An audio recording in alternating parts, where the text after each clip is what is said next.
So, ngayong araw ito guys, tuturuan ko kayo kung paano makahanap ng direct employer dito sa Poland.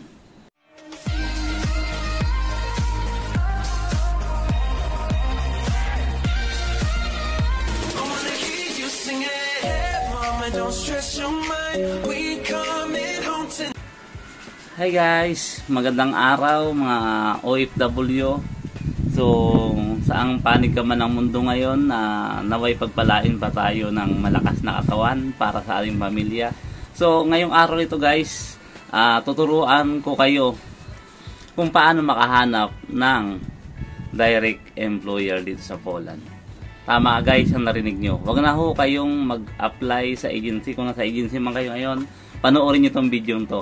Tuturuan ko kayo kung paano nyo mahanap ang inyong prospected na employer na magbibigay ng magandang sahod sa inyo. So, bago ang lahat, may singit ko muna pala. Mayroon pala nagtanong about sa sahod sa butchery sa Poland. Guys, ang minimum na sahod niyan is 24 to 29 zloty per hour. Gross po yun. So, hindi ko masyadong yung kaibigan ko nung nakaraan, pero yun ang sabi niyang sahod. 24 to 29 zloty gross. So, yun guys, direct kasi siya. Pero kung kung tawag nung kung naka-agency ka, mababawasan pa yan, baka maging 22 na lang yan guys. So, ang maganda, panoorin mo tong video to para yun, makahanap ka ng 24 zloty, 29 na hindi siya gross o 30 zloty per hour. So, bago tayo magpatuloy guys, hinihingi ko muna ang inyong like, subscribe, at i-hit nyo na rin yung notification bell button para lagi kayong updated kung may video akong gagawin katulad nito, mga informative vlogs. Mahalaga to guys. Sa mga hindi pa nga pala nakakilala sa akin, ako nga pala si Arjen Martinez na nakabase ako ngayon dito sa Poland. So guys, sa mga nagtatanong kung anong agency, so ngayon wala akong alam na agency na pwedeng mag-process ng papel nyo kung nasa third country kayo, at hindi muna ako magpo-promote ng agency. So pasensya na at wala akong maibigay ngayon. So pag mayroon man, i-update ko na lang kayo. Unahin ko lang guys, sa tutorial ko na to, hindi po ako connected kung sa anumang agency na to. Iso lang, ang nagbibigay lang ako ng mga impormasyon para maging way nyo kung paano ka mag-apply. Importante ito guys, lalo na sa mga tao nandito na sa Poland. Guys, keep on watching para hindi kayo nakakulong sa agency lagi. Ang hirap kasi ng agency guys, hindi complete yung mga benefit na natanggap nyo. Dati kasi nasa agency ako, medyo kulang ang mga benefit na natatanggap namin. Unang-una sa mga health benefits, hindi siya bayad. Magkasakit ka, hindi bayad. Bakasyon mo, hindi bayad. So, para sa mga nasa Poland, malood tayo.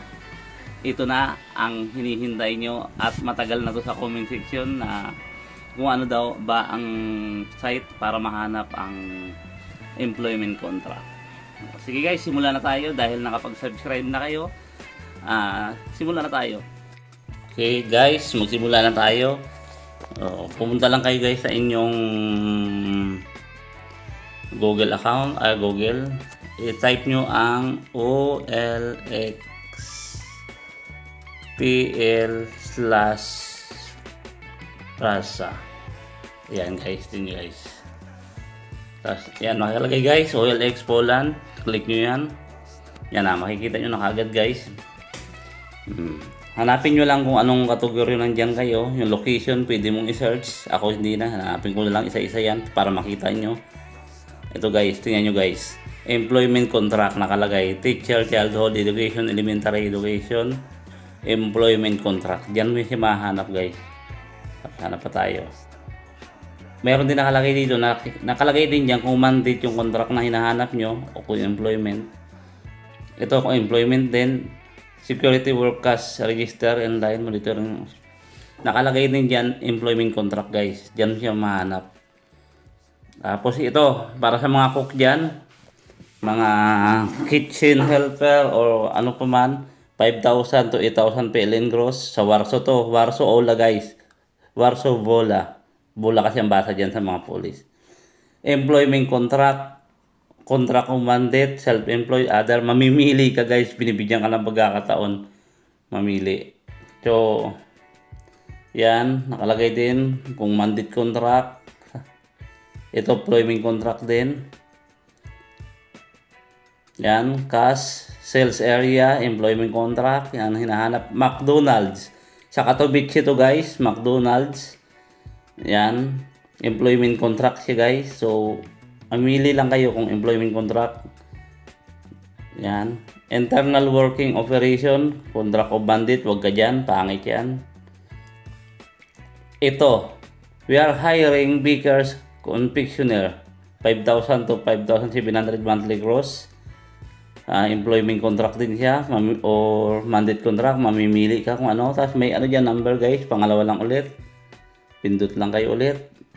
O yan o. Ito, order picker. Euro gross without language. So, pwede kahit anong language pwede. Okay. 8,500 at saka 14,000 monthly gross. Yung kikitain. Yung bansa, Netherlands. Kung sa ibang bansa, pwede ka.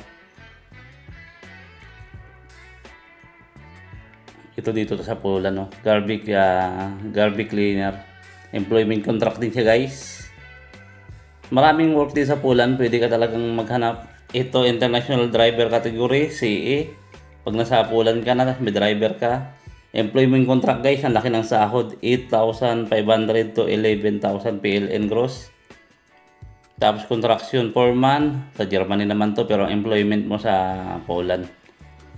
Sa Chilinigura siya guys, papadala kayo, pero may mga TRC to, alam ko. May kaibigan akong ganyan dati. Pinadadala sila sa Germany ang employer nila sa Poland.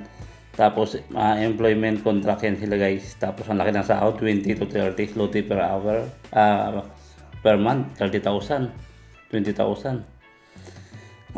Yan guys, ganun lang, pili lang kayo. So yan, employment contract din. Tiki Max, Big Code, Bato 3 sales person part-time. Employment contract rin, 25.60 per hour gross. Employment siya guys. Ito, CNC operator, ng trabaho na akong dati ganyan. Sa Humanit kami dati, nagtrabaho kong ganyan. Employment contract yan guys, hindi nakalagay yung sahod. Bahala na lang kayo makipag-negotiation. Tapos, napakarami guys, ang dali lang hanapin siya. Ito sa Lidl, shop employee part-time, nag-hire na rin sila. Employment contract guys, 2,000 to 2,480 to 4,000 monthly gross.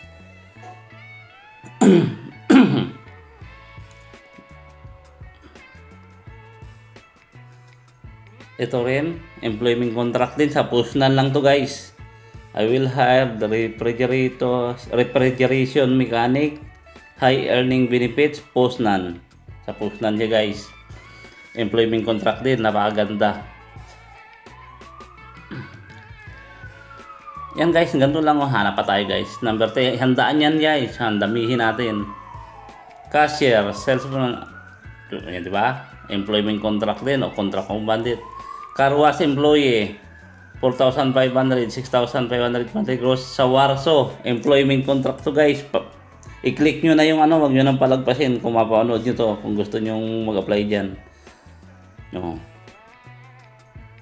CB driver, bus driver, taxi driver, 7,000 monthly gross. Sa Poznan din yan guys. Contract kong mandate, wag na yan, pangit yan. Kailangan na. Ito, sa mga cook dyan, kitchen helper, 5,800 to 6,000 monthly gross. Employment contract to guys. Click nyo na rin, hanapin nyo na lang. McDonald's, napakarami guys, basta carpenters, yan, self-employed, hindi maganda, hanap tayo yan. Ito, employment contract din sa Lublin, repair specialist. Basta maraming trabaho sa Poland, hanapin nyo lang to guys, hindi kayo maliligaw. Production assistant, well, bonus 200. Employment contract din, bonus pa lang yan, 2,200 na, 2,000 zloty na. Road lighting manager, ang laki ng sahod, puta, taga-light ka lang. 5,000 to 10,000 zloty, employment contract din. So, hanap pa tayo guys, marami pa yan. 100 yan, no? Ang dami guys, but nagtataka ako, puro agency ang mga kapwa natin ditong Pilipino na pwede naman tayo makahanap ng employment contract dito. Yan o. Kasi ang liit-liit ang sahod pag sa agency, kakatlungin lang ang agency, pinagpaguran mo, nag-hard work ka, tapos sa agency mapupunta, di ba guys? Ayan, employment contract din. Ang dami. Sundan nyo lang ako guys ha. Yan. Kaya naman mamili. Tapos wala na, pindot lang kayo 100 yan guys, ubusin natin, gusto mo nyo, ubusin natin yung oras natin dito. Yan. Marami yan, hanap tayo.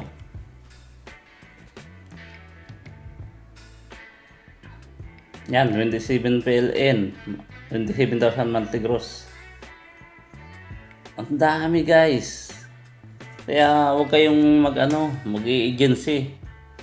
Car mechanic, mga employment contract, laki ng sahod ng mga mekanika dito. Dapat nga nag-aaral tayo mechanic. Diretso na tayo mataas guys, marami. Taxi driver, ang laki ng sahod. Contract commanded nga lang. Junior cook. Ito junior cook, ang laki ng sahod 30 to 35 PLN net. Net na guys. Guys, net na. Tingnan nyo, employment contract pa. Guys, so mga cook dyan nanonood, huwag yung palagpasin to. Sayang yan, mahalang, laki yan. Halos parehas na ng sahod ko, halos yan guys. Kitchen helper guys, to. Yan o, mandate employment, mandate contract sa hotel. Ang dami guys, yan o, sa screw cube. Basta, search nyo na guys kung boring na kayo kaya hahintay sa akin, i-search nyo na lang diretso. O sige, isa pa guys, tingnan mo siya pa, tingin pa tayo ng isa. Yan, employment contract din, mandate contract, pinapipili ka 6,000 to 15,000. Ang dami, kaya nagtataka ako, yung mga kababayan natin dito, puro pa rin agency sila nakasiksik. Pwede naman kayo mag-direct hire, makukuha nyo pala ng benefits. Kaya guys, bago umaksyon, dapat mag-isipan. Okay guys, sundan nyo na lang yung mga ginawa ko ha. Tapos na tayo sa paghahanap ng ating employer. So, sana ay may natutunan kayo sa araw na ito. So, at sana makahanap kayo ng magandang employer. So, inuulit ko guys, hindi po ako connected dyan kung sino man ang mahanap nyo. Dinuturuan ko lang kayo, ginagabayan ko lang kayo kung saan nyo siya mahanap. So, hindi po ako connected sa anumang agency na makikita nyo dyan. So, ako lang nagbigay na para mahanap nyo sila. So, may mga ano kayo guys, may bubuyog.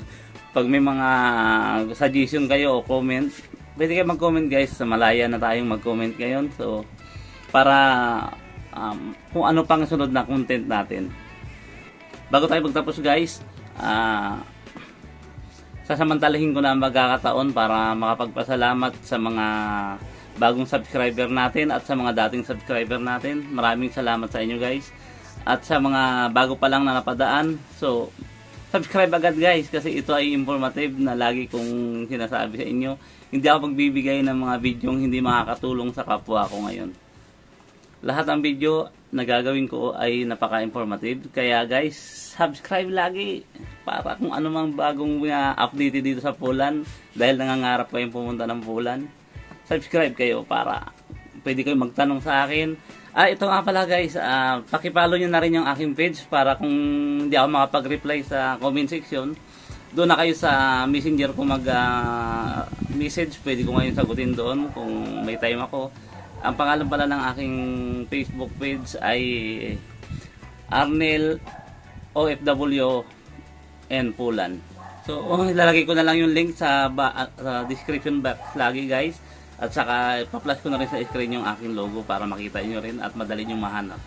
So, maraming salamat ulit guys sa suporta. Ito nga pala si Arjen Martinez ang nagsasabi ng if you want to be a successful, living simple life is the key. Ingat guys!